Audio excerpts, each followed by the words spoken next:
All right, and welcome back. We are on episode 7. We're here today. Oh, we're on episode 7? Man, I don't know Yeah. why I thought we were on episode 8. Episode 7. Yeah, episode 7. I have to check. I think we're on episode 7. I thought you said that last time. Hopefully we're on episode 7. If we're not, the number below will reflect The the correct change, count. the correct count. Yeah. We're around 7 or 8. Who knows? So how's it going? What's going on in the world? Bitcoin's up. Yeah, I mean, it's been up for a week now, but I guess this past week, I guess. Oh, that's it. Did you see the Congress and the TikTok guy? Remember you were the one that told me about last week them about banning it? Yeah. No, So I have no update. wait, you didn't see the hearing, the congressional hearing? No. I mean, no. So it was all over the news. I guess in the past weekend. I think it happened.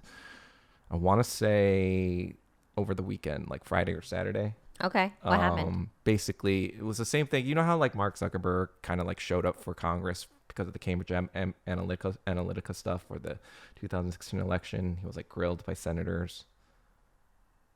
No. But okay, you know what? well, No, I think I might have heard of that. Man, you like totally like you don't know the meme where like they have like Mark Zuckerberg and he like smiles like. No. Okay, well there was a funny moment in that where he was basically it was basically so that was 2000, I want to say 2018 or so, where this kind of like spoke to Congress, whatever, but you had all of these politicians asking him kind of these very elementary questions about technology, and he like one senator was like, how does Facebook make money? I don't understand, whatever. And it's like Mark Zuckerberg's like, we sell ads. Okay, and? Okay, so then this past weekend, almost the same kind of like thing happened Oh with my God. Shou Zi Chew, who is the CEO of TikTok, right? Instead of like kind of like asking him questions, really like relevant questions about the platform, they would ask him stuff like, if TikTok has access to the, like, does TikTok get access to the Wi-Fi? And he's like, yeah, they need to use the internet. Or like, so if TikTok has access to the Wi-Fi, can they access all of my other data on my other computers? Like, no, what are you talking about? I think it's, you know how people, when you have some semblance of knowledge of one thing, and then therefore you think you're an expert. Dunning-Kruger. Yeah, exactly. Yeah. That same idea. Just because how there are people who can, of course, hack your computer if they're somehow on the same Wi-Fi as you. Right. Right. So I'm thinking that's what he thinks. Yeah. But that's ridiculous. I think it's just like there's all these, representatives and Congress people from Florida or like Georgia who ask the most inane questions. But it was like pretty funny because I think while... Hey, there's no such thing as a stupid question, okay? So... There kind of is, No, though. no, During no. congressional hearing, you'd think that the staffers would prepare their representatives or their Congress people that they're working for on what to ask and how to ask it. You know what's great about having people in Congress? They represent the people. So if the congressman is asking this question, there probably are people in his area that also... Well, that's actually alarming because a lot of the questions, in my opinion, were very racist and xenophobic and against China in general. Hey, that's the society we live in right now. But it was really funny because I think a lot of the younger generation, like people our age or younger, like pretty much like millennials and younger, they saw that congressional thing 5 years ago. Most people, I don't know, obviously you didn't, but like most people like saw this stuff and saw how woefully incompetent our Congress people are. And they saw this thing and they like kind of like see right through a lot of the stuff. So I am kind of like, yeah, happier that I guess like the young people seem to not be swayed by this obvious thing. But there is also the fact that young people use TikTok more, right? Well, So no, they my have question is to you, why are you bringing up the ideas of young people? Were young people able to engage in that dialogue with the Congress? Oh, not directly, Yeah. but like, on social media. Okay, got on, it. like, Now on, I'm on understanding. TikTok, for example, like they'd be talking about this is what They happened. be talking about. Yeah, exactly. They've even like started to kind of like simp for the CEO. Oh. He's like, he's like a decent looking Asian man, but I think it was also because like he was able to, compose himself and like, look really, not flustered or anything, but you could see he was like, what are you talking about? But like he wasn't angry or flustered. He was just like answering as calmly as he could those questions. I think also because young people have a vested interest in TikTok, most people on TikTok are young. I think they want to defend the platform rather than see it all go because, a lot of people do make their income now on TikTok. But yeah, it was just kind of like, I don't think anything is going to happen with that. I think TikTok will ultimately operate in the United States one way or another. I just think it's just like America's concentrated campaign to throw shit at the wall on anyone but themselves, just to blame someone else for America's problems. And it's working. People are like you said, those constituents, I'm sure like those constituents of those senators that were so like, what's the Wi-Fi? Like, they're probably like, you're right. They're probably thinking the same thing. Like, yeah, the CCP is trying to steal our dance data or something like that. When really it's just like, they're doing the same thing that every other social media company do. It's like, yes, they do take your data, but that's what every other social media company does. Like Google takes your data, Facebook takes your data. Cool. Thanks. I'm ready to move on. Okay, fine. Okay, what else you guys share with me? Well, there was also another big event that happened. That's kind of like teetering on the very dangerous category and politically, but so over the weekend, I guess there was a shooting. Not even the weekend. Maybe it was 2 days ago, 3 days ago. Monday? Oh God. You would think whatever you're talking about, was it a business day or was it a weekend? I think it was. Let me look it up. I think it was. It sounded like it was March 27th. So yeah, that was Monday, business day. Monday. So there was a shooting in Nashville. Yes. It was in the Covenant School in Nashville, and apparently 3 children and 3 adults died.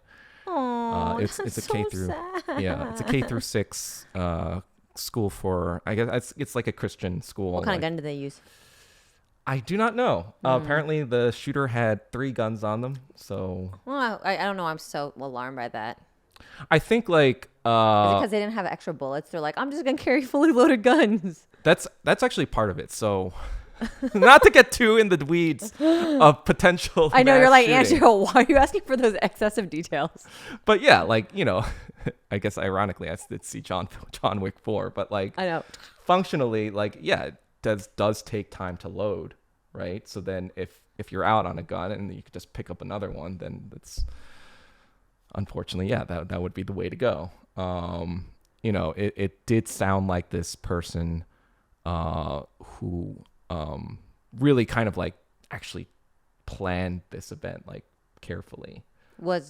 Had they gone to that place before, that school? Did they teach there? there? There's not too much information on that. It's just like the fact that he had those. Like, so it was a multiple male. So it was. So this is the politically kind of like dicey part because we've had a lot of. Was he shootings. Asian? No, It was a transgender man. So what race or ethnicity? I mean, white. Oh.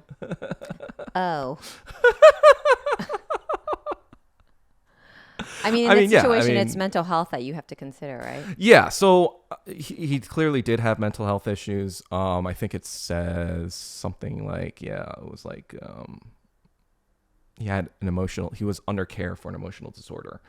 Under care by whom? And whoever that is, like failed miserably. I wouldn't say failed miserably, but there was a slight systematic error that must be fixed. And well, the crazy part was he had the person, the transgender man, his name is Audrey Elizabeth Hale, I guess, or Aiden. Audrey. Yeah. So then, Oh, that's difficult because not only are you going through a gender change, you're also dealing with additional hormonal, like, chemical issues. right. So then during this time, he was able to. She. No, it's a he. Well, was he changing to she? She was changing to a he. Oh my God, this is such a.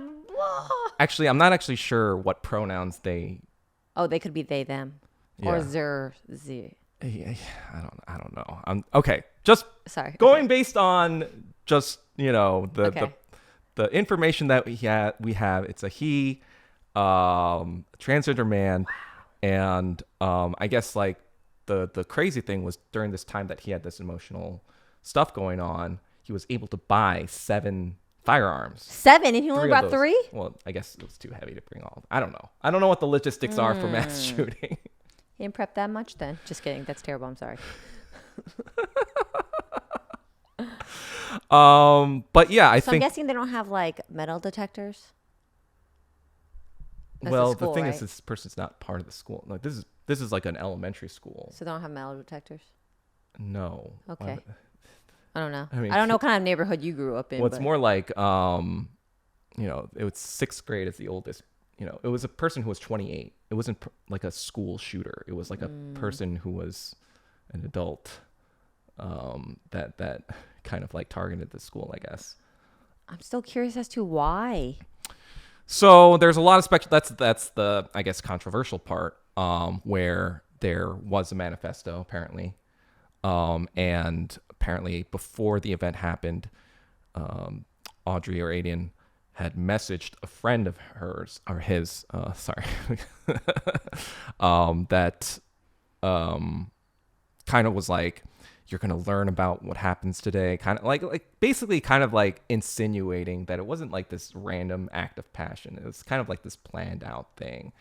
And it was clear that he wanted to make a political statement out of it because he wrote this manifesto and everything. So was there a statement made, or is just a No, person killed these children and do yeah, adults? so that's the thing. The police said that there is a manifesto, but they said that they're not going to release it because they think it could cause harm in or some incite way. riots of some sort.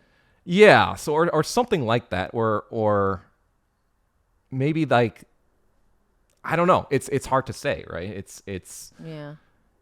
I think it's Government cover up. whatever it is. Oh, I don't know if it's a government cover up, but whatever it is, it's very definitely going to be politically kind of like crazy either way. Well, again, opinion. It's like if you're not going to release that information, it's a cover up because. Oh yeah, I think so too. I think I don't know. I don't know what the procedure is for like killer with manifesto. I mean, shouldn't we ban like even reading any manifesto, like technically? Because it could potentially that's like- garner support. Right, but not only that, it encourages the next person being Yeah, like, exactly. if I want to get my political statement out, all I have to do is shoot. Like that's what basically happened in Columbine, Yeah. and some other school shootings since. And in the same way, the person kind of like wore the same kind of clothes as Columbine, almost like it was kind of like a sort of like a copycat type thing. Or maybe they just have the same sense of style. Yeah, it's possible. But yeah, All I don't right, know. Well, thank you for that. Yeah. We can move on now.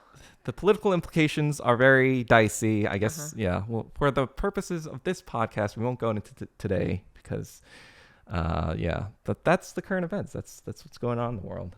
Oh, really? That's what you brought me? Yeah. Okay. You said Bitcoin was up. At least there was something positive. Okay, so then Wait, I'm sorry. What is this shirt you're wearing? Is that like a card game? Oh, so going along with the theme, it's the Breaking Bad shirt, but it is kind of like A just bear. a general storyline. Oh, it's a storyline? No, it's got different icons from different parts of the Oh, story. okay. I was like, you know, that this would is be dope if they had like a shirt that just kind of told you the story in so many. sort of. I mean, like it goes. So this is like season 2. This is the lab. This is the bug episode. This is the plate. Okay, no, you said this is season 2. If you're that great, you'd be like, this is season 2. This is season 3. This is season 1. Yeah. because- Okay. All right. It's just a bunch of different scenes. Okay.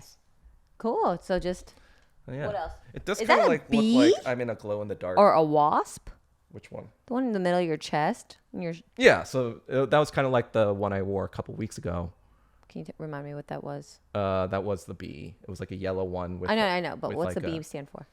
So in the show, there's barrels of methylamine, which is a precursor that they need to use to make meth. Yeah. And so the barrel has this icon. Yeah. Thank you. Yeah. Oh wait, you know what is a current event? John Wick. John Wick. I didn't watch it with you because you decided to go in Well, the middle of the night. Ivan has a very, unique schedule. Yes. I thought he was on the normal human being schedule.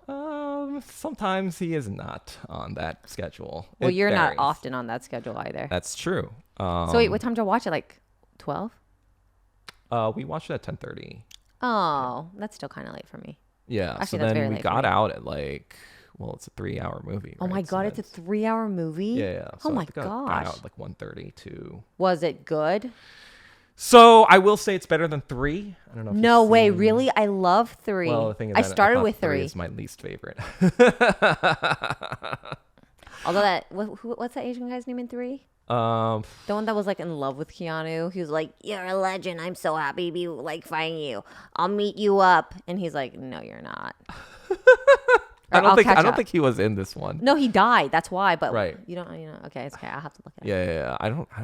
That's how much I didn't like the movie. I don't even remember what went on. Like, Dude, I feel like the first one. No, dude. The first story you came me, it was just like so disconnected. No, the first one sets the tone. Well, It sets the duh. mood. It's kind of ridiculous. I'm gonna kill everyone because you killed this one dog.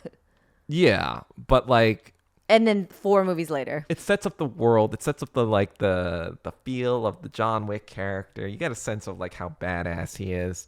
And the second one, I do like how they're like, Baba Yaga. No, he comes to kill. exactly. The There's like all this mythological lore that's behind it. Yeah. You're like, all right, cool. And then the second one, I know. I wish they kind of kept pumping that up. Yeah, the I like that. sommelier kind of the scenes where he's like gearing up, like, oh, I need this suit, I need this like cool gun and knife and whatever, and then I'm sorry. Okay, fast forward. Let's go to 4. yeah. So then so 3 obviously, but 4, I thought so. I didn't know that this was the last one before I watched it. I Oh, thought okay. Because like Current event. Keanu is talking to Netflix, and he's gonna make a series from his comic books.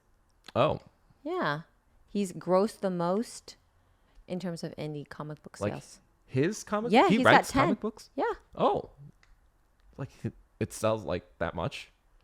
I mean, yeah. Okay. Well, is he gonna star in it or? I don't know. I see.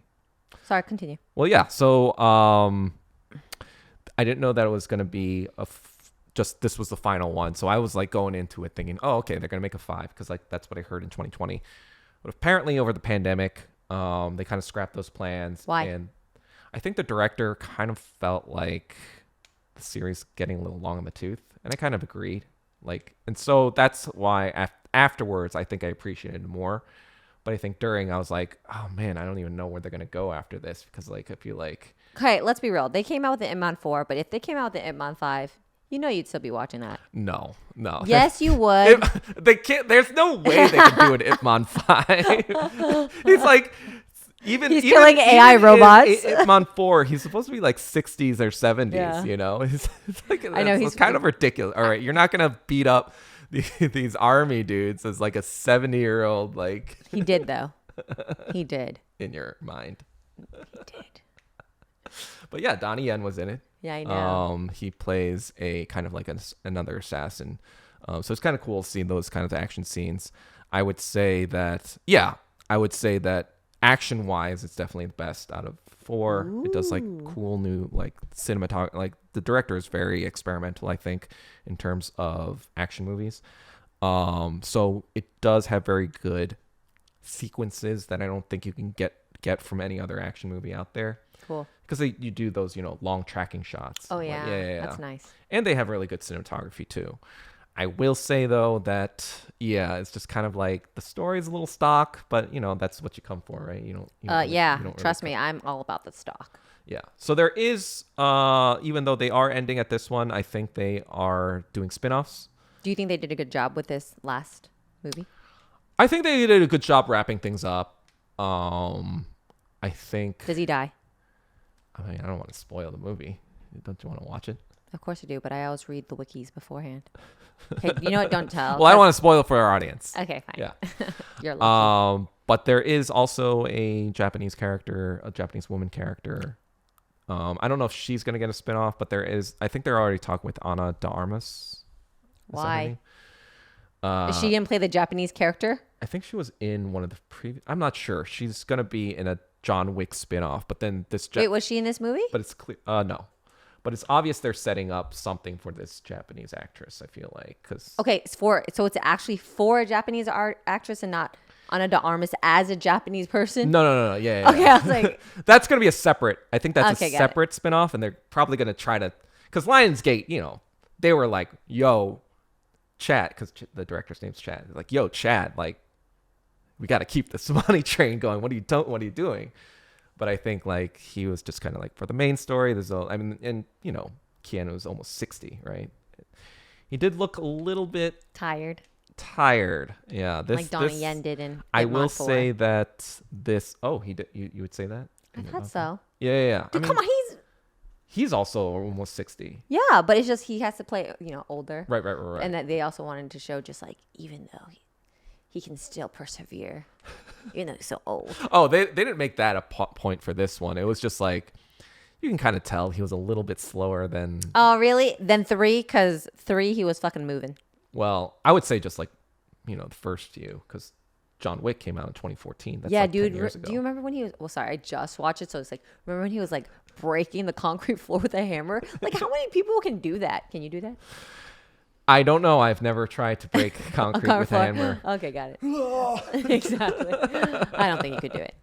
Thanks for the vote of confidence, I guess. But yeah, overall, I would say it is worth watching in theaters if you are a John Wick fan. I wouldn't say to skip it. I think that it's funny that I say this because like I think it actually reminds me of Everything Everywhere All at Once. You've seen the movie, right? Yes. Did you see it in theaters or did you? Yes. Yeah, I would say that a lot of the reason I think that a lot of people poo-poo on that movie is because they probably watched it on a TV. Oh, at home. Yeah, you're missing so much. I think you miss a lot when you do that for that type of movie. And I think John Wick is kind of the same way where... So that means for all of those who didn't enjoy Everything Everywhere All at Once, you all need to go buy a bigger television.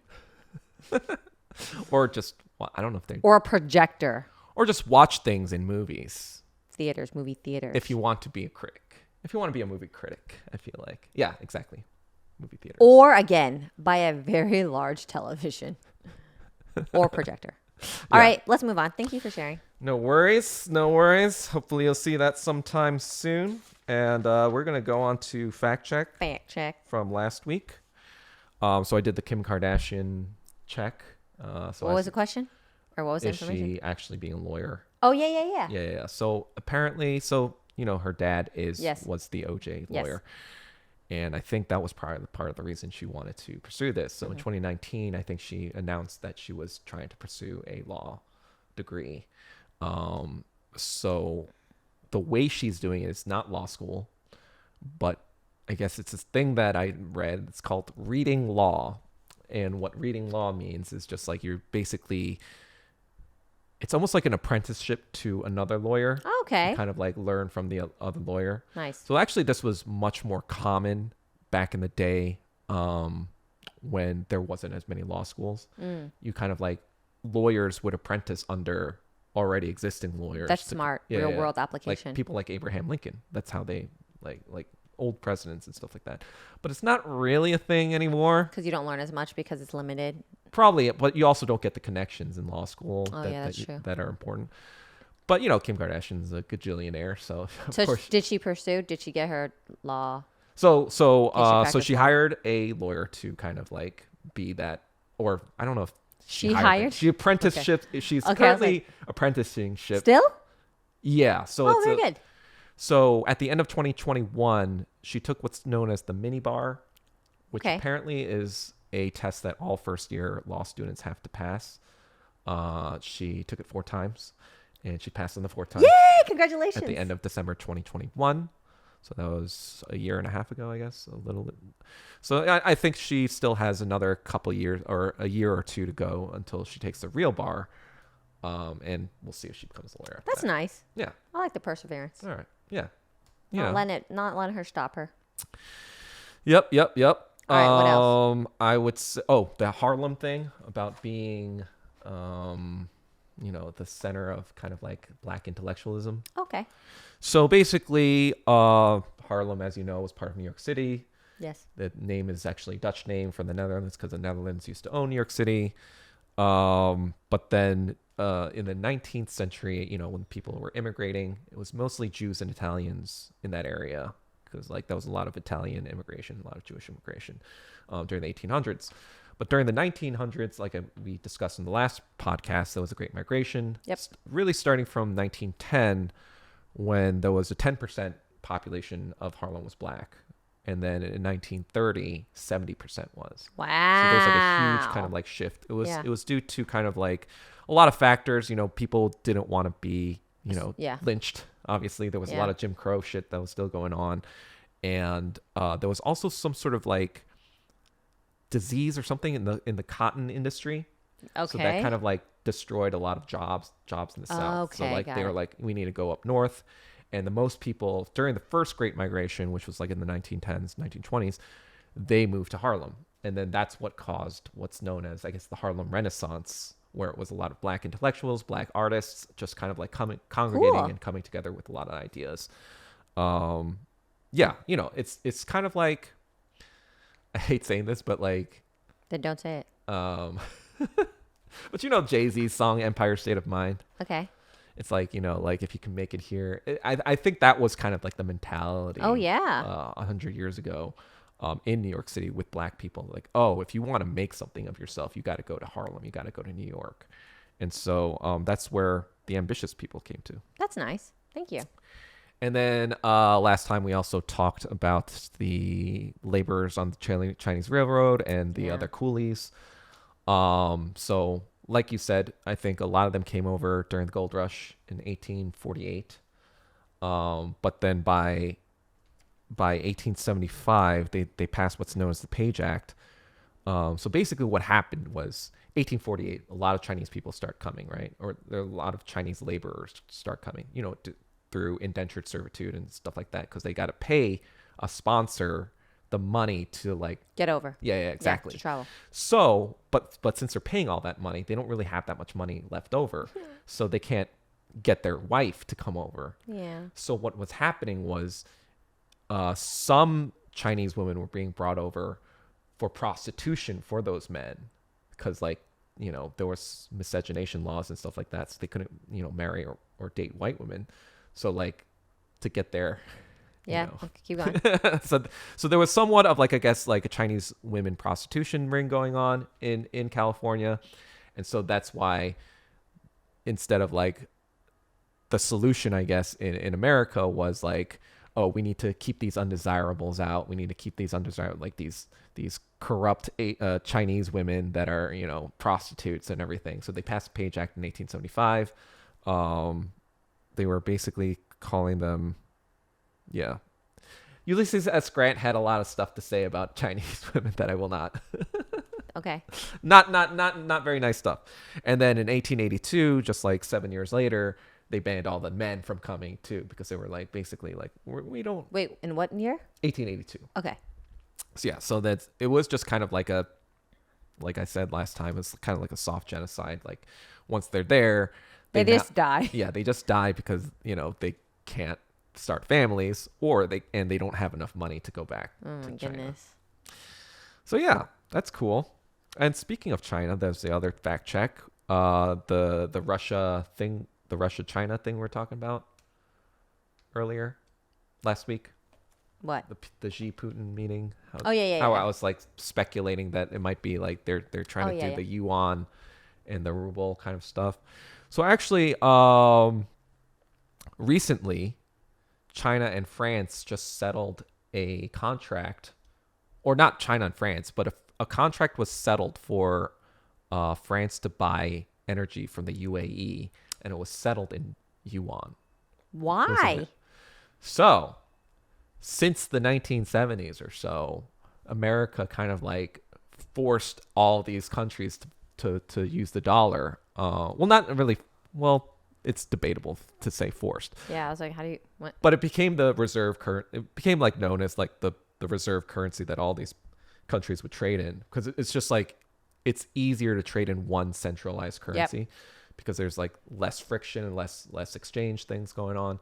So like you're just like, but over time this kind of gave America a lot of economic might, right? Because like now they can dictate kind of what they can do with this dollar in terms of like trade and what. What do you mean what they can do with this dollar? Once they have the dollar, they can do whatever the fuck they want to do. Exactly. So they set the monetary policy for the world almost. I guess. Okay. Yeah, in a way. Okay. It's like they can print money and people are going to have to accept it because like there's, it's like if you don't accept it, the U.S. military is going to bust up your country. Okay.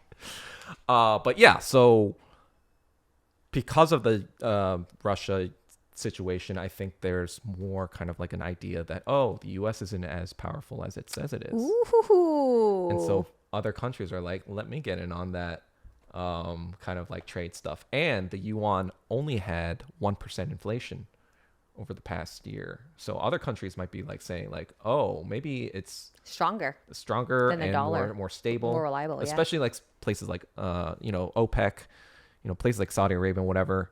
They deal with the United States and they have favorable conditions with the United States, but it's like, hey, if there's another buyer or another person that better can be more price, profitable, yeah, like why not? So capitalism, baby. it's true. And the last thing was the LA water. So some of it does come from Hoover Dam, like 30-something%. Oh, only 30? Yeah, I thought you said it was a majority. 36. Yeah, I thought it was majority. Okay. But it's like so you have the Colorado River that, comes from Las Vegas from the Hoover Dam. Hoover Dam, I didn't know this, but it's like right near the Las Vegas. Oh. Like right next door. Almost. We could travel to there. Yeah, 4 hours away. Nice. But then, yeah, the Colorado River runs from there to here. I can't believe it's so disgusting. Yeah, so it's not the cleanest water, but there is water that comes from the Sierra Mountains. Oh, that's 70% of what we get? 60-something-ish%. Oh, wait, then that water's maybe disgusting or wherever. I was like, I don't know what comes to our part of town, but... I mean, I did hear that San Francisco water is pretty clean in general. Oh, yeah? Just like New York? Yeah, but... I was like, they get it from Vancouver. If they're using all this, water from... You don't even know which water you're getting, right? So... Yeah, but then also, I wonder, do the antiquated pipes that we have in our systems really potentially affect it, or the shit that we put in to clean our water also affect it? Maybe. I don't know. That's why I use a Brita filter. I use 3. 3 filters. Dude, you've gotten water from my place? Wait, what do you mean by 3? You like run them through 3 different filters? Uh-huh. Are they 3 different filters Yeah. or the same ones? 3 different ones. Wait, so is one of them Brita? No. Oh, so how did you ascertain which was the best? So, Google search. It's called a Berkey, for those who know. It's the type of filtration system that you take when you go camping. And that's the silver one you used. But I've previously used Berkey's and I was like, I fucking hate this flavor. So that's why there's a filter in the fridge, because then it goes through yet another filter after. So it hits a filter, then it hits the Berkey, and then hits another filter, because I just want to like take any potential taste profile that I might not like from the Berkey. Man, I didn't know you were such a water snob. Dude, I don't know if you noticed the quality of water when you drink it at my place versus when you go home and drink it. Again, you're only at stage 2 filtration. I'm sorry. Stage 3 is out right now. Actually, we have some, but they're in bottles around the house. I'll have to.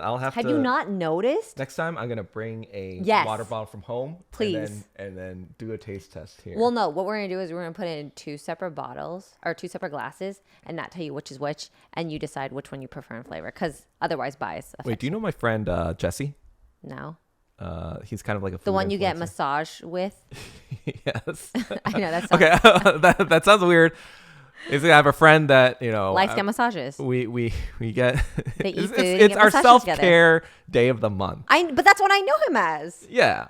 Right. So massage friend. I want to explain this so it doesn't sound weird, but basically. Wait, why would it sound weird? You're being judgmental, as if the viewers are like. All right. Well, I just want to show the viewers what I'm talking about. Clearly, Dougie feels uncomfortable with something. I'm just saying. Okay, so basically, what happens is we go to the chiropractor, get our backs cracked because we're old, then we get a massage afterwards because it's good to do them in tandem. Okay, let's be real. And Chiropractor does not need to adjust you just because you're old. If you have a misalignment in terms of muscle structure in your body, potentially you might need to get an adjustment just because you're out of alignment. I'm just saying it's correlated with age, right? Back problems, any problems, health problems. Do you work out your abs? Sorry, let me not stop interrupting you. Continue. You get food, you get massages. Yeah, so it's like a self-care. It's like we go to our favorite spot, Saikai Ramen. Check it out. It's the best is it ramen. good? In my opinion, it's the best ramen in LA. Where is it at? In K-Town, right? It's in K-Town, but it's a little north. It's can you send it to me? Yeah. I'll send it to you. I'll put the link in the description below. Okay. Yeah, we do these 3 things and we just chat. It's like bro talk, bro. Are you gonna date. put a link for all the places that you go to? Massage, chiro, and food? I might be becoming an influencer. No, but in case people want to try it out and then they do, and they're like, this place fucking sucks. Well, Thanks, Doug. Probably. Or this I'll rocks, put the links. Doug. I'll put the links. Yeah, give them the option. Yeah, sure. Do our self-care day. Oh yeah, and tell us about it. Yeah, but that's it's not it's him and Jesse, not him and I. That's all I got for fact check. Cool. Thank you so much for doing all that work. No worries. You ready to get started? For you. Yeah. Dude, your documentary was depressing AF. Depressing. Yeah. So I'm curious, like what made it depressing for you?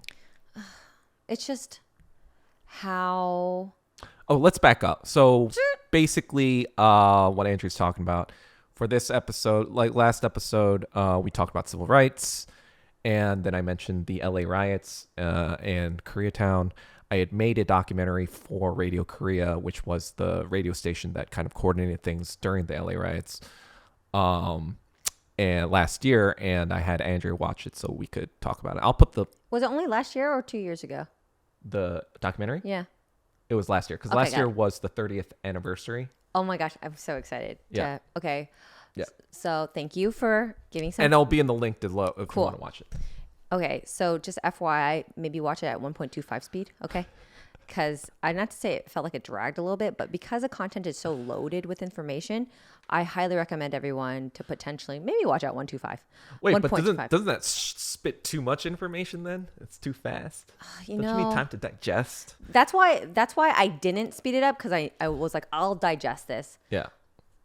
But you do go over some information maybe repeatedly. Yeah, I mean. So let's be real. If you wanted to make it a little more ingestible for some people, you'd make it in like 90 seconds. Fine. As in, one incident happened, another separate incident happened, yet somehow the media was influenced by who knows what, white people, to change or to create a narrative that connected two completely separate events, aligning and then positioning two ethnic groups against each other, as if there was actually some type of tension. I mean, there probably was some tension, because let's be real. So, like, as a Korean business owner, I'm sure they felt, number one, you're in a different country. Number two, you're in a neighborhood. You don't know the culture. And then these crimes are happening against you, even though you're providing a service. Yeah. And you're being alienated. So there, of course, is some tension, but you're like, wherever I fucking fit in, I'm going to make it the best I can. And right. What's not really talked about is that during that time, like the 80s. Oh, sorry, I didn't finish the synopsis. Yeah. Two groups were targeted against each other. They clashed, and the one side, like, rose to the top. Like, not say rose to the top. One side decided to say, hey, let's fucking not destroy each other and just make peace. And it continues to this day, where there's a bit of just ethnic groups or not whites or just like anti each other. Yeah, I mean, this goes to so I don't know if you read this article I wrote like 3 years ago. Basically, no. Yeah, I can affirmatively say no. It was on Next Shark. It was basically during the beginning of the pandemic. Are you gonna add the link to the? I will add the link. Apparently, there are a lot of links that are going to be added below. I will add the link to that. But it was essentially during the beginning of the pandemic when there were a lot of hate crimes happening. And unfortunately, a lot of them happened to be people of color. And I was like saying, okay, we need to head this off. I need to explain what's going on. And a lot of the insight that I got was from reading about the South African apartheid. Do you know about that? Yes. Yeah. So basically, it was a situation, obviously, where it was a 90% black population and a 10% kind of like ruling class white population. So you're going to tell me something that I know is going to hurt. Go for it. Just rip the Band-Aid off. Usually, like, you know, when you're oppressing people, right? If they're not that big a population, it's a lot easier, right? Because you control all the things around you. But if there's a lot of people, you've got to actually kind of create layers. God, it's ridiculous. I know. So an internal caste system.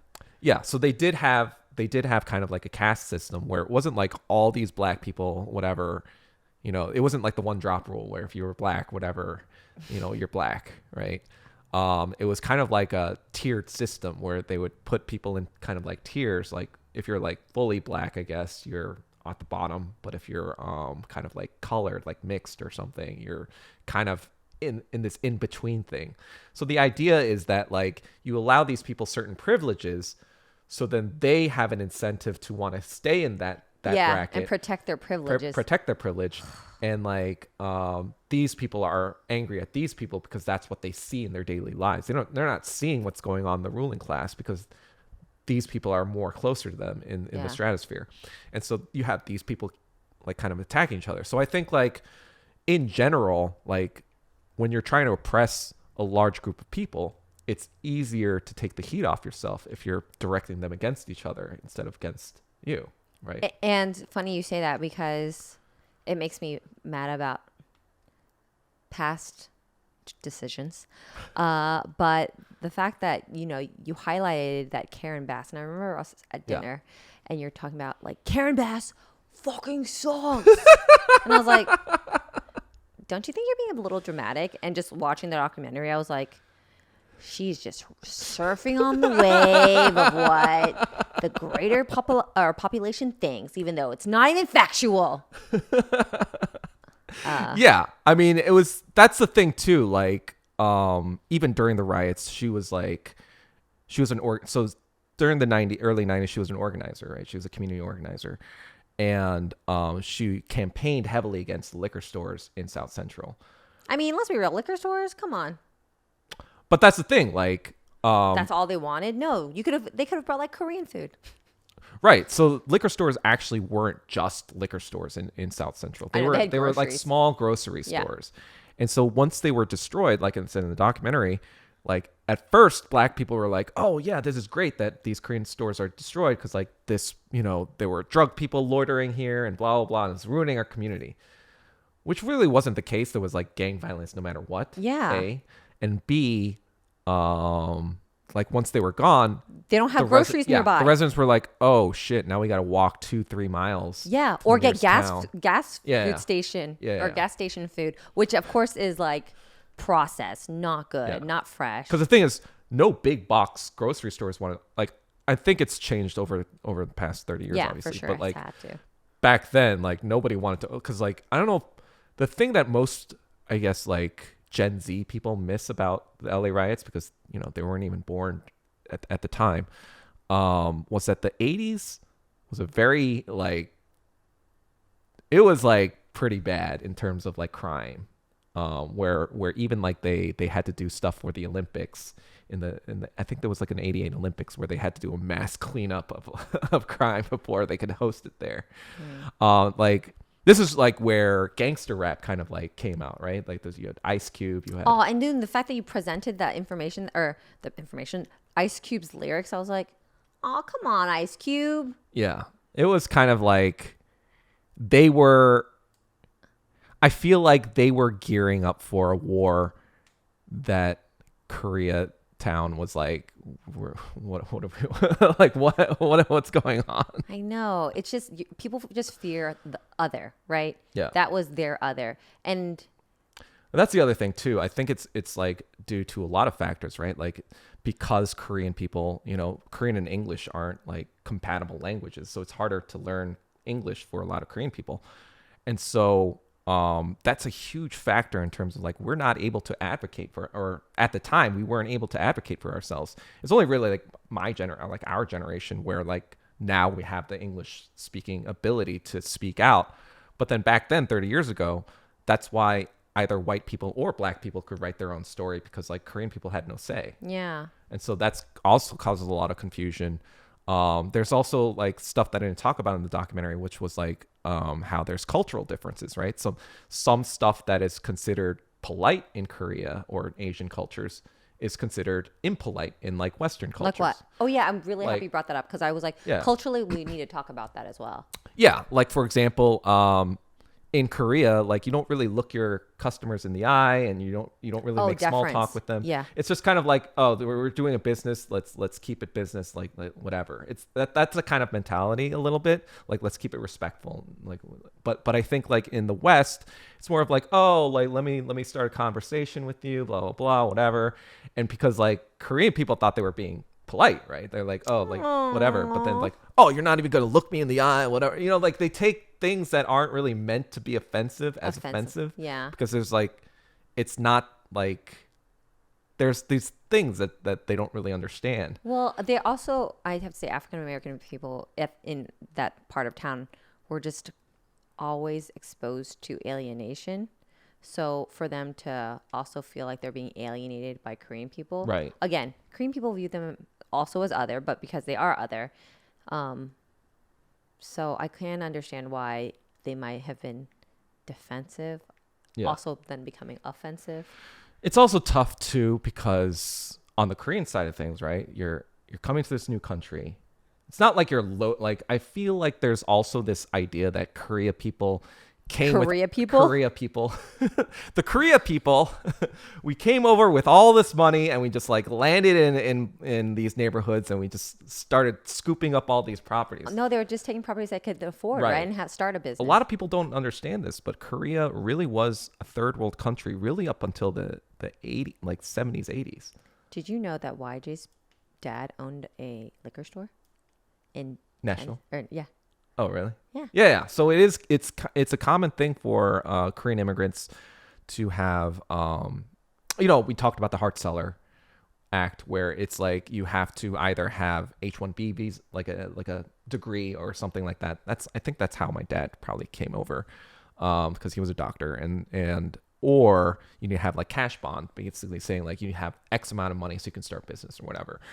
And even that cash wasn't even that much. Yeah. It wasn't like we were bringing over bags of cash to America. So I think like people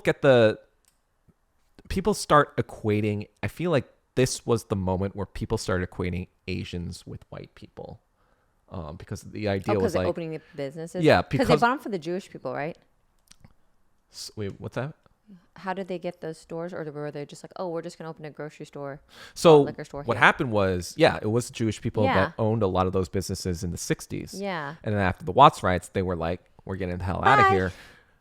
But there was a little bit of transition time. Some of those buyers were from Jewish people, like that came to Korea during that time. But like people from Koreatown, they really came a little bit later than the Watts riots, like 70s and 80s. Watts riots was 65. And so the Jewish owners, that's another thing. They actually sold to some black owners.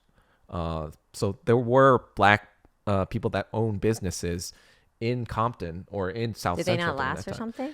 It's just that they were fed up with like the crime during the 80s or whatever, and they were like, you know what? I'm just selling these Korean people can deal with this bullshit. They have no idea what the fuck they're getting into, but let me just sell you this business. This is a good business, right? And the Korean people coming over, they have no idea what's going on. They're like, oh yeah, this sounds good. Let's start a liquor store. Like, this is what we can do. We can settle here and we can make enough money. So that's the plan. Like the plan is to make enough money so your kids can go to a good college and good school, and they'll be the kind of like people that start the community of Korean American, like, kind of, I guess wealth or whatever. Dude, imagine if LA riots didn't happen. The type of amazing, delicious fusion foods that would have been coming out. Because let's be real, Koreans would have been like, it's all about the food, what? range. It is. Like, imagine if we took all the grades from this culture and all the grades from this culture and just fucking mashed them together. Ugh. Korean Southern barbecue. Yeah. Korean, like. Well, the thing is, like, Korean LA collard was greens? designed to be kind of like a very segregated city. Like Compton, like we said in the documentary, it's like 10 to 15 miles away from Koreatown. That's the biggest thing too, of like a lot of people just accept the liberal mainstream media's view of what the LA riots were. Like, oh, Koreans were these white supremacists that aligned with the LAPD.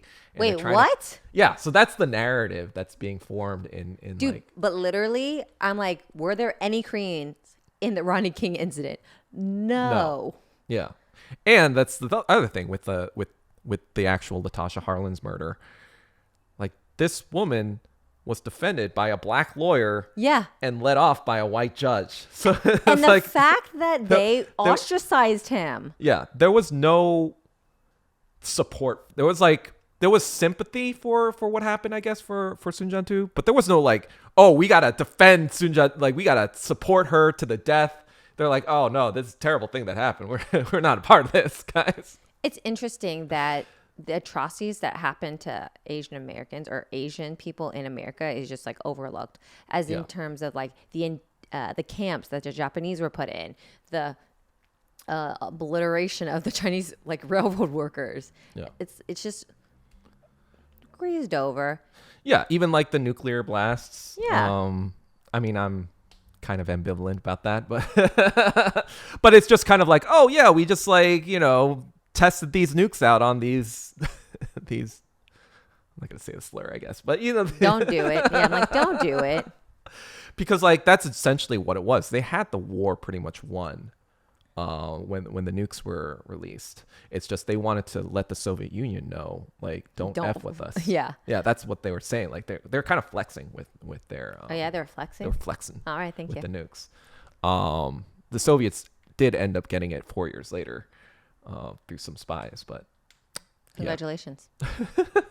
but yeah, I think it speaks to the amount of just like genocidal kind of like attitude America has in general towards Asians. Like millions died in Korea, millions died in Vietnam, and people don't like really even think of that. Like when they think like U.S. military bad, they think, oh yeah, Iraq and whatever. But it's like, yes, yeah, obviously a million died in Iraq too. Like, I'm not saying that wasn't horrible, but literally millions, plural, died in both of those countries, and we're like, oh yeah, that was They have fine. plain to spare. No, that's not the. We had to defend them from communism, and you're just like, why wouldn't you just let them decide what they wanted? Yeah. And so, I mean, what are your thoughts on now of how society is going in terms of all that? I mean, the thing is, there's decades and decades of this in our media too, right? Like, I'm not just talking about the news, but I'm just talking about like, whenever watch movies and stuff like that, whenever they had Asian characters, they're usually like the first people just like die and just like get killed. I thought it was a black guy. I mean, that's the thing. It's both, right? I think it's both. It's everyone but the minority. I think the black guy, it's when they're in like the main billing, right? They're in the top 4 or 5 actors. Then it's the black guy because it's part of the story. But if it's just like if it's an Asian character, they're usually like the NPCs, the people who are just like, the main character just like mows down with like a machine gun. Which is kind of why I liked this movie called The Battle of Lake Changjin, which was a Chinese movie that came out a couple years ago, which was about the Korean War. It's essentially a war movie where they kill a lot of Americans. And it was like the first time I saw like a lot of like, the reverse, where like a lot of the white people were getting killed, right? From the Asian people. And it was like kind of like a strange feeling. I was like, wait, is this what the average white person in America sees when they're watching these films about Asian people getting mowed down by machine guns. Dude, that's my qualm with freaking Shang-Chi. Because I'm like, dude, this Chinese man has an army of whatever, right? Yeah. And the whole army is not made of Chinese people. Dude, literally, there are billions of people in China. And yet your army is made of like a lot of whiteys and maybe randoms. Like, and there's like just a handful of Asian people. I'm like, what kind of Asian are you? We're elitists, okay? Yeah, I think it's just like, whenever I watch these films in Hollywood with Asian characters, I just feel like there's always like this tinge of like, oh, this is what a white person thinks of like this story, or like this is how a white person wants to kind of instead of like reflecting material reality, like you said, like, yeah, most Asian people, they stick with other Asians when they're when they're making a force or whatever. Yeah, I'm like, dude, in Black Panther, it was like fucking pride. African Americans, like, it's all together.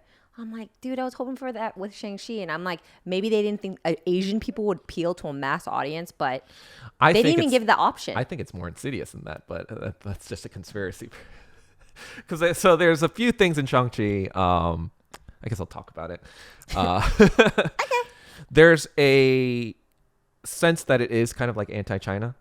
So one of the clues is that there's a patch on one of the. So there's a scene where, the bus scene. What is okay? Bus scene. Okay, thank you. So they're going through San Francisco, and there was this patch on the driver, and it said 8964, which in Chinese thing it refers to June 4th, 1989, which is Tiananmen Square. Aww. So it could be a coincidence, but then some SF Metro worker said that's not a standard patch. Like, but are they allowed to be using standard stuff? That's like. I don't know. That's the thing. So I'm not saying one way or another, but I'm just saying it's very suspect, right? And the other thing is like, yes, they're not leaning into Fu Manchu stereotypes, but it is kind of like a story of like an Asian, like, an Asian American saying like, your ways are bad. I'm an American. I'm in the West. I know what's best for, like. Well, it's like choosing mom versus dad. It's like two different ways. Like, do you want to go for this way or do you want to go for the other way? So I right. I mean, like, yeah, that's in the movie. I'm not saying that's not in the movie, but I'm saying there's like kind of like a, and again, this is how much you want to believe the more insidious stuff, right? Or not. Not. I'm saying that like there is an undercurrent of like an Asian American fighting their Asian origins or their Asian past. So I don't know. To each their own. And with Black Panther, I've heard Africans kind of like poo-pooing on it a little bit, actually. Because there was one white guy? No, because like they were making a poignant comment, in my opinion, of like whenever you see white kind of superheroes, right? Like Superman, like Batman, like Captain America. They're always fighting someone that like it represents this great evil, right? They like in the old Captain America movies, there was Hitler, there was and not in the movies, in the comic books, and it was like Superman 2 in the 1930s. There was a lot of like Hitler fighting, right? Or 1940s, and so but he was saying in the Black Panther movies, they're always fighting another ethnicity. They're not fighting their oppressors. Like, they're not fighting white people ever. It's always like, oh, we're fighting, in the first movie it was Killmonger, right? It was. Oh, yeah, and you're right. The fucking French trying to steal their shit in the second movie, if y'all haven't watched it. I haven't seen the second movie yet, but. Okay. Yeah. But yeah, in the second movie. And they were like, don't do it again. It's like, don't do it again? Bitch, you what? gotta. Yeah. Return everyone alive? No. Exactly, right? Bitch, everyone's coming. You're getting, like, decapitated heads. Wait. So what happened? I didn't watch. Okay, so opening of the movie, ruining it for you. Ruining the opening for you. Whatever. I'll watch it on Disney Plus later. Oh, that's where I watched it. Sorry, y'all. So opening the movie, everyone knows Wakanda has technology, and they're like, you need to share with the rest of the world. Right. And they're like, no, we don't need to. And while this is happening, there's a covert op that's gonna hit one of their satellite islands that they look over, and it's the French, like, what is it? Black ops team or black whatever. Whatever they're Yeah, French. Yeah. Yeah. So then they're going in and like hitting up these poor lab technicians. They're like, open up this secret vault. We got to see what's inside and steal whatever inside this technology. But inside the vault happen to be like all the warriors. And so they just get their fucking asses beat. And it's interesting that none of them got killed, even though the fighting was quite Violent. yes. And kind of give you the impression that, you know, when you stab, that's a stab for a kill. Those things are for sure. Yeah, those things are quite strong and sharp, and like they will go through a human body. Yeah. But somehow were returned during that assembly, or maybe it had happened the night before. Yeah. They were returned during the assembly and like, nah, bitch, this is yours. You know, like don't fucking come at us. But that was it. Like, oh, that's it. You can leave. Yeah, now. you French, like I don't feel do it like again. you guys are war criminals. You're getting locked up in our Guantanamo, our equivalent of Guantanamo seriously. Bay. Like, who else in the French military is coming after us? You're gonna get all the info out of you. Yeah. But even in that movie, I heard that they fight like another ethnic group, right? You'll watch it. Yeah. You'll watch it. But that's the idea. Like, why are they always fighting other ethnicities? It's the same thing about like the LA riots, right? Like, why are we always fighting each other instead of fighting the white man, you know? Oh, funny you should say that. Just watch. It's because how the government can alienate a certain group with misinformation. And they're like, they don't care to correctly investigate. Rather, they just want to attack and ostracize. Yeah. So yeah. Cool. I think I'm good with this topic. Thank you. Asian hate in America. I do think It's a thing. that it is kind of like the genesis of like kind of black and Asian tensions, I feel like, or heightening them, in my opinion. The LA riots. I think so. I think like You're right. In Clubhouse, I remember hearing about. what did you hear? It's just like, as you know, all the crimes are happening against Asian Americans. Yeah.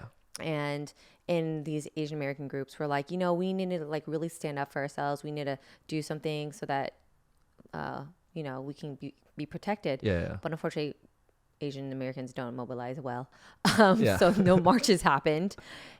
Marches still can happen, y'all. They did happen. It was just very muted. They're tiny. Yeah, they're tiny. Exactly. So inconsequential. Yeah. It has to do with a lot of, I mean, this could be for another topic, but or another time. But in my opinion, it has to do with the George Floyd protests kind of like happening at the same time. Okay, no, because what I'm talking about is like a year later, right? No, I know, but Okay. like once the George Floyd stuff happens, it sets kind of like a certain tone in like the racial kind of like discourse. Well, okay, to speak to that, I was saying that, you know, in the groups, they're like, you know, we need to potentially get, you know, everyone to support us. And yet there's this idea that African Americans are not going to join these walks, that there's somehow a division between both groups. It's like, where were the Asian Americans to walk with us? Like, no, bitch, did you look in those pictures? There were every color in the pictures. Like, no one. Like in the George Floyd protests. Yeah, exactly. Like, everyone showed up. And it's during a fucking pandemic. And yet, you know, the only people, like, not to say Asian people don't show up for Asian people, but Asian people don't show up for Asian people. Yeah, it's that's the funniest part when black people are like, y'all didn't show up. I'm like, well, A, yes, we did. But B, we don't even show up for ourselves. I don't know what you're.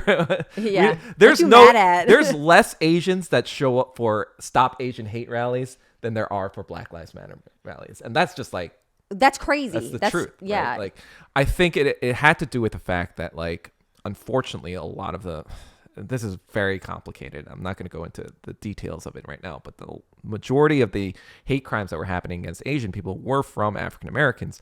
And so to have this happen at the same time as George Floyd, it was just like, oh, if you say anything about it, you're helping the white supremacists. Yeah, you're helping their narrative, you're helping the whatever. And it's just kind of like, wait a minute, no, we're just trying to like get to the bottom of this so we can, you know, work together. You know, like let's figure this out, you know. And it's so sad because it's like the older Asian generations are just being traumatized. Yeah. It's terrible. Especially the working class older Asian.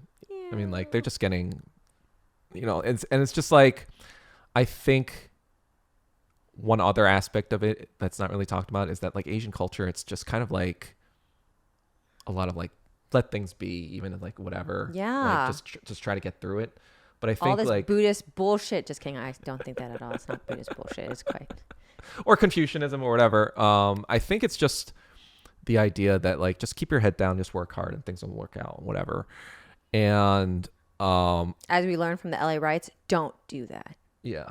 The sad thing about the LA riots too was like in the aftermath, Koreans were, seen as these gangsters, anti-black or violent, crazy people, whatever.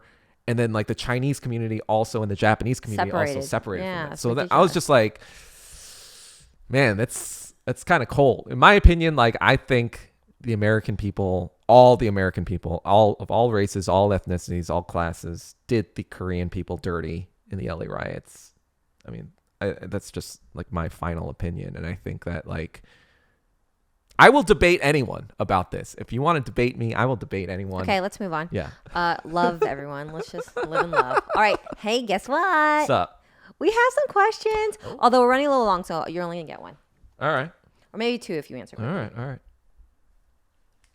Oh, okay, fine. I'll do some rapid fire. You ready? Sure. Favorite books? The Great Gatsby for a narrative, I guess, and then you chose a white book. I mean, okay, moving on. Favorite restaurants? I mean, I can only read in English, right? Like favorite restaurants? Favorite restaurants in LA, probably Azteca Tortilla for burritos, or link them down below. God, there's gonna be so many links down below. Enjoy. You're welcome. Gangwon-dong for Korean barbecue. Oh, really? Yeah. Okay, keep going. No, keep going. And then in New York, I would say Wolfgang's or no, Peter Luger's, I guess, for steak. Man, I haven't been to New York in a while. This is a very bourgeois question. What are you talking about? You were just there last month. Oh yeah, I was in the city. Oh, there's this great burger spot called Emily's, New York City. Oh yeah, Jack Shepard and Monica. They're from Armchair Expert. If y'all listen to that. Oh, they talked about that place. Oh, they're obsessed. Oh, Emily's? Yes. Yeah. So definitely go. What, $35 burger, $25 burger? Their pizzas aren't that great, but yes, their burgers are. The burgers are it. Though this last time, it was a little overcooked in my opinion. So have you tried? Andre or Jose, what's his name? Jose Andre. Jose Andre. Oh, wait. He owns. He's a chef, or he has a restaurant at the SLS. I had no idea. Oh, Jose Andre. Yeah, he has a restaurant in New York. They take an entire ribeye. Again, learned from Armchair Expert when they had him on. He takes an entire ribeye. I feel like you listen to this podcast more than our podcast. Dude, I'm present with you here. He crushes his entire ribeye and turns that into a burger with all the fats. I know. It's like a Chuck style, like smash style. Maybe. I don't know. I've never tried it, but I would love to try it. Yeah. Yeah. So I was like, you got to try that next time you're there. Oh, and pizza. There's a place called Scars in Little Italy that I like. It's kind of like a New York style pizza, but I think it's pretty good for what that is. There's a lot of places. Cool. I used to be more of like a foodie, I guess, back in the day. Moving on. But yeah, sure, fine. Favorite movies other than The Matrix? Other than The Matrix, I like a lot of Christopher Nolan movies. I think name your favorite. Dark Knight would be my favorite. Okay. I'm technically of the mind that in the past 15 years since Dark Knight, there hasn't been really that many good movies. Okay, then moving on. Eternal Sunshine of the Spot. That's fine. That's the other one. I'll okay, fine. Yeah. Which person in the film industry do you respect the most and why? Ugh. So I've kind of like soured on the film industry recently, but I guess it would be probably like the person I kind of grew up with. It would be Jim Carrey, I think. Okay. Yeah, you do love him. I think I respect him too, Why? like kind of as an artist. I think he really understands his craft and in a way that I think people saw him as like this very slapsticky character and like very uncomplicated, like just crazy character in the 90s. But I think in the 2000s when Eternal Sunshine, for example, came out, I think he like showed his depth and like his understanding of like acting and stuff in general. And like I think in the past decade or so, he's talked about things and issues like that shows he is kind of like a very deep thinker about things. So I respected him as a kid and I respect him now. Cool. Well, I'm going to cut for there. We'll get more questions next week. Thank you so much for watching. Thank you so much for send questions in. Please keep sending questions in. This is fun. But otherwise, thank you. Thank you. All right. I guess that's it for today. So we'll see you next time. Yeah. Hopefully please with tune more. in. Leave comments. Yeah, with less. We'll have a lot of links apparently this one, and hopefully next time we'll have a little bit more lighthearted content though. Please. Probably not. American news, current events. All right. Bye, y'all. See it.